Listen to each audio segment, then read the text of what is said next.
अस्सलाम वालेकुम। आज हम पढ़ने जा रहे हैं होम्योस्टेसिस के अंदर कंट्रोल सिस्टम को। कि होम्योस्टेसिस एक मैकेनिज्म है जो लिविंग ऑर्गेनिज्म की बॉडी के अंदर जो चेंजेस होती हैं उनको एक नैरो रेंज के ऊपर एडजस्ट जो है ना वो करता है। जबकि बॉडी के बाहर अगर हम देखें तो बहुत वाइडर किस्म की फ्लक्चुएशन जो है ना वो आ रही होती है। तो अब ये कंट्रोल सिस्टम कैसे वर्किंग करता है, आज का हमारा मेन टॉपिक ये है। कंट्रोल सिस्टम एक ऐसा सिस्टम होता है जो होम्योस्टेसिस को, इंटरनल फ्लक्चुएशन को एक नैरो रेंज के अंदर रखने में हेल्प आउट जो है ना वो करता है। और जो कंट्रोल सिस्टम है ये as compared to external fluctuation ये क्या करेगा, ये इन एक्सटर्नल वाइडर फ्लक्चुएशंस की निस्बत बॉडी के अंदर वाली जो फ्लक्चुएशंस हैं उनको नैरो रेंज पे मेंटेन जो है ना वो रखेगा। अब ये सिस्टम जो कंट्रोल सिस्टम जिसे हम कह रहे हैं ये बिल्कुल वैसे ही कंट्रोल सिस्टम है जैसा कोई भी हम एक फिजिकल कंट्रोल सिस्टम लेते हैं। मतलब आप फ्रिज की बात करें, आयरन की बात करें, इस्त्री को ले लें आप, और अवन को ले लें। तो इनको क्या होता है कि जिस पॉइंट पे सेट किया होता है उस सेट टेम्परेचर से टेम्परेचर बढ़ जाए तो या फ्रिज है और उसकी कूलिंग जहां पर एडजस्ट की हुई है उससे कूलिंग अगर बढ़ जाए तो एक वक्त में उसको बंद कर दिया जाता है। जैसे ही वो सेट टेम्परेचर से ऊपर या नीचे जो है ना वो होने लगे तो उसको दोबारा जो है ना वो स्विच को ऑन कर लिया जाता है। तो फिजिकल कंट्रोल सिस्टम पहले हम लेंगे, इसके कंपोनेंट्स होते हैं तीन। इसके कंपोनेंट है सेंसर जो जनरली एक थर्मामीटर होता है, यानी इस्त्री के अंदर, फ्रिज के अंदर, अवन के अंदर एक थर्मामीटर जो है ना लगा हुआ है जो सेंस करता है जो एडजस्टेड टेम्परेचर है जहाँ पे हमने एडजस्ट किया है उस टेम्परेचर को इसने क्या करना होता है, सेंस करना होता है। उससे ना तो टेम्परेचर को बढ़ने देना है और ना ही टेम्परेचर को इससे कम होने देना है। अगला इससे कंपोनेंट होता है कंट्रोल सेंटर। अब ये कंट्रोल सेंटर जो है ना वो क्या है, एक यूनिट जो है ना वो लगा हुआ है जिसने इसको कंट्रोल जो है ना वो करते रहना है कि क्या सेट टेम्परेचर से टेम्परेचर बढ़ तो नहीं रहा या उससे कम तो नहीं हो रहा। तीसरा कंपोनेंट इसमें हम लेते हैं एक ऑन एंड ऑफ स्विच लेते हैं। अब ये स्विच क्या करता है, जो थर्मामीटर ने चेंजेस को जो सिग्नल जो है ना वो करना है कंट्रोल सेंटर को भेजना है उसके अकॉर्डिंग क्या जो है ना वो फर्दर इसको ऑन रखना चाहिए या इसको ऑफ कर देना चाहिए। टेम्परेचर जो है ना सेट पॉइंट से कम होने लगे तो ये तब जो है ना उसको क्या करेगा, सेंस करके स्विच को जो है ना वो क्या करेगा, ऑफ जो है ना वो कर देगा। या अगर जो है ना अवन है तो उसमें जो क्या है, सेट टेम्परेचर से टेम्परेचर डाउन जा रहा है तो उसमें क्या करना है, स्विच को ऑन जो है ना वो कर देना है। तो ये off and on switch according to temperature जो है ऑन ऑफ किया जाता है। टेम्परेचर कहाँ पे सेट किया गया है, फ्रिज का टेम्परेचर कहाँ पे सेट है, उससे जैसे ही बढ़ेगा तब भी बंद हो जाएगा, जैसे ही उस जो है ना वो टेम्परेचर सेट टेम्परेचर से जो है कह लें कम जो है ना वो होने लगेगा तब भी जो है ना इसको सेंस जो है ना वो कर लिया जाता है। तो इससे अकॉर्डिंग ये ऑफ एंड ऑन स्विच जो है ना वो काम करता है। ये है हमारे पास जो है फिजिकल कंट्रोल सिस्टम जो कि डिफरेंट जो है टेम्परेचर जो है सेंसिटिव जो डिवाइसेस होती हैं उनके अंदर वर्क करता है। बिल्कुल इसी मैकेनिज्म के ऊपर, बिल्कुल इसी जो है प्रिंसिपल के ऊपर लिविंग ऑर्गेनिज्म की बॉडी में होम्योस्टेसिस को मेंटेन रखने के लिए भी एक कंट्रोल सिस्टम होता है जिसको कहा जाता है लिविंग कंट्रोल सिस्टम।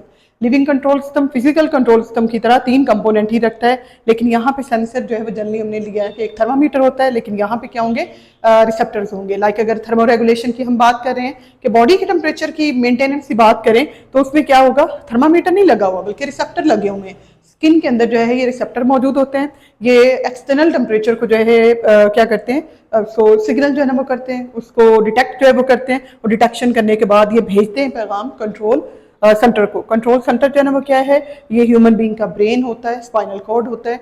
तो ये यहाँ पे जो है ना वो क्या है, और स्पेसिफिकली अगर थर्मो रेगुलेशन की बात करें तो थर्मो रेगुलेशन के अंदर यहाँ ब्रेन के अंदर जो हाइपोथैलेमस है वो पॉइंट हमारा जो है वो थर्मोस्टेट है टेम्परेचर को मेंटेन रखने के लिए।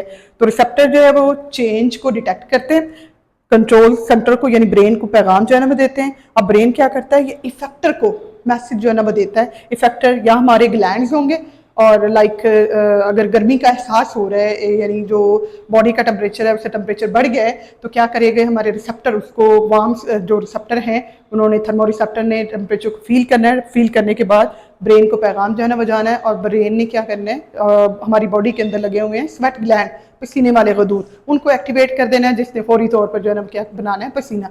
जैसे पसीना आएगा, पसीना खुश्क होगा तो उससे क्या होता है, टेम्परेचर इवेपोरेशन के रिजल्ट में कूलिंग इफेक्ट काज होता है और कूलिंग इफेक्ट क्या करता है, बॉडी के टेम्परेचर को थोड़ा सा डाउन।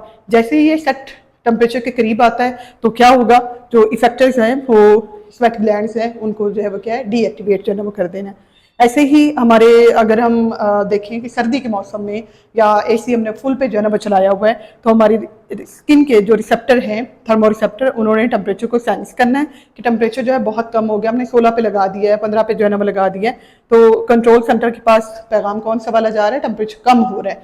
तब कम हो रहा है टेम्परेचर, हमें शिवरिंग होती है, हमारा जिस्म कांपने लगता है, हमारे रोंगटे जो है ना वो खड़े हो जाते हैं। उस सूरत में क्या है, मसल्स को एक्टिवेट किया जाता है, मसल शिवरिंग करते हैं और हीट की प्रोडक्शन करते हैं, जिससे बॉडी का टेम्परेचर जो है मेंटेन कर लिया जाता है। तो ये 3 कंपोनेंट लिविंग कंट्रोल सिस्टम के अंदर भी यही है कि एक रिसेप्टर होगा, एक कंट्रोल सेंटर होगा और इफेक्टर जो है ये रिस्पॉन्स को शो करने के लिए होते हैं।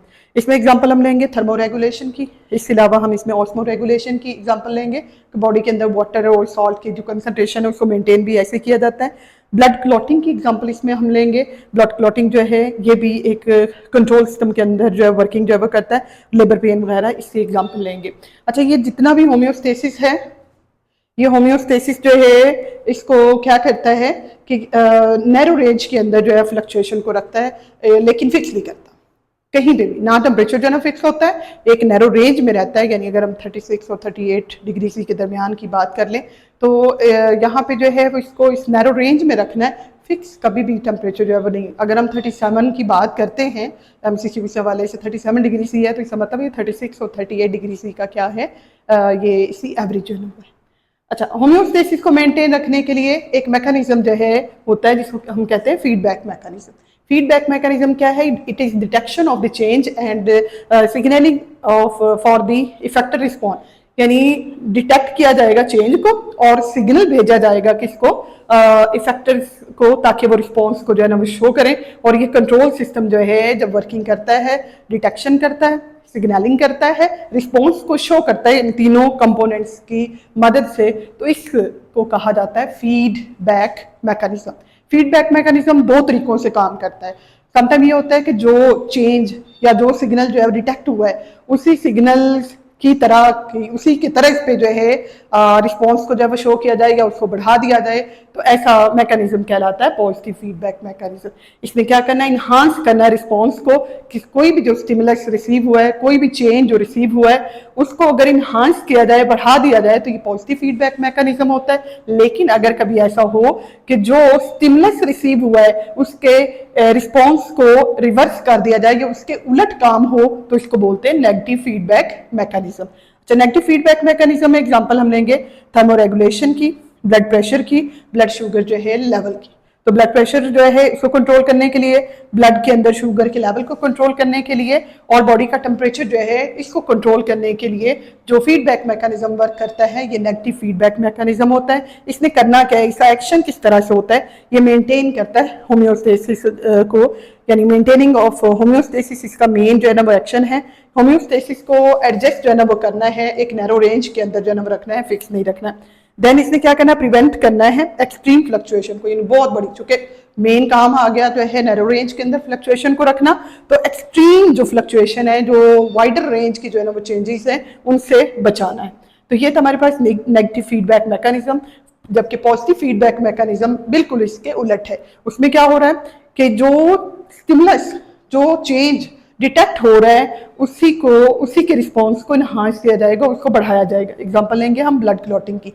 नॉर्मली क्या होता है कि ब्लड में क्लॉट नहीं होना, बॉडी के अंदर ब्लड में क्लॉट नहीं होना, लेकिन कहीं पे क्लॉटिंग शुरू हो जाए तो उस क्लॉटिंग को बढ़ा दिया जाता है। जो ब्लड सेल हैं वो इंटेंगल होते हैं, रेड ब्लड सेल एक दूसरे के साथ मैशअप हो जाते हैं, मिल जाते हैं और एक जो है प्लग जो है ना बना देते हैं ब्लड का, एक क्लॉट जो है ना बना देते हैं ब्लड का, और उससे जो है ना वो क्या होता है, ब्लड की फर्दर जो है कह लें जो फ्लो है, आउटवर्ड फ्लो है, उसको रोका जाता है। तो उसको रोकने के लिए ब्लड की क्लॉटिंग का जो अमल है, इसमें पॉजिटिव फीडबैक मैकेनिज्म जो है वर्किंग करता है।